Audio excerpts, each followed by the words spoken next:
धरती पर मौजूद नदियां, नहरें और समंदर किसी भी देश के व्यापार के लिए बहुत ही महत्वपूर्ण होती हैं। पहले एक देश से दूसरे देश में व्यापार करने के लिए बड़े बड़े शिप्स और जहाज़ों का इस्तेमाल किया जाता था और ये आज भी चला आ रहा है। लेकिन बढ़ती टेक्नोलॉजी के साथ ट्रांसपोर्टेशन के क्षेत्र में काफ़ी बदलाव आ गया है। धीरे धीरे करके इंसानों ने समंदर और नदियों पर ब्रिजेस बनाना सीख लिया है, जिससे एक साइड से दूसरे साइड जाना काफ़ी आसान बन गया है। लेकिन क्या आपने कभी सोचा है कि समंदर के अंदर बड़े और विशाल ब्रिज कैसे बनाए जाते हैं? आज दुनिया भर में ऐसे ऐसे ब्रिज मौजूद हैं जिन्हें देखकर आपको काफ़ी हैरानी होगी। लेकिन क्या आप जानते हैं इन ब्रिजेस को बनाने में बहुत ही मेहनत और टेक्नोलॉजी का इस्तेमाल किया जाता है। आगे वीडियो में हम जिस टनल के बारे में बात करने वाले हैं वो सन 2029 में बनकर तैयार होगी। तो चलिए जानते हैं इस टनल के बारे में। ये टनल जर्मनी और डेनमार्क दोनों देशों के बीच बनाई जा रही है, जो कि अंडर वाटर टनल होगी।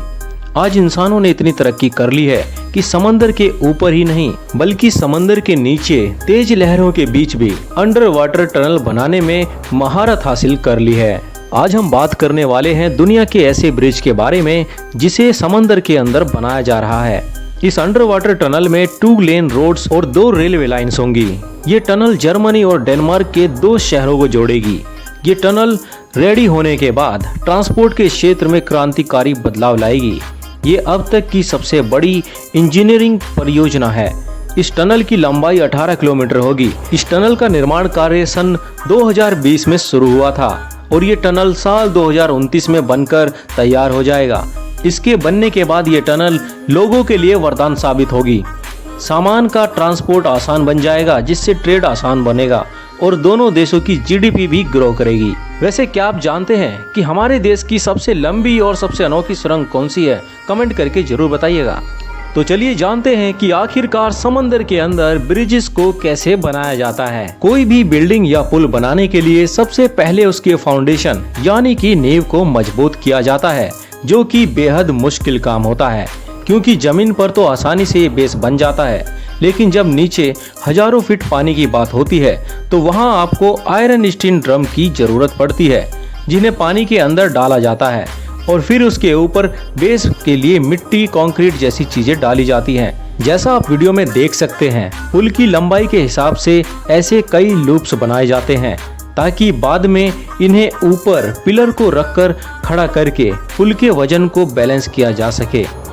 फाउंडेशन रेडी होने के बाद ऐसे मेगा प्रोजेक्ट में 3 पार्ट में काम शुरू किया जाता है।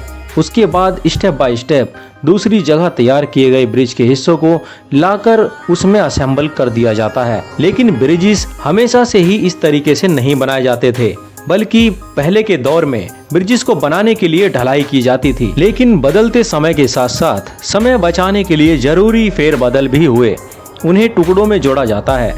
फिर 90% काम पूरा हो जाने के बाद दोनों तरफ के लोहे के सस्पेंशन वायर और हाइड्रोलिक स्प्रिंग्स को जोड़ दिया जाता है। ब्रिज के इन हिस्सों को एक एक करके जोड़ा जाता है।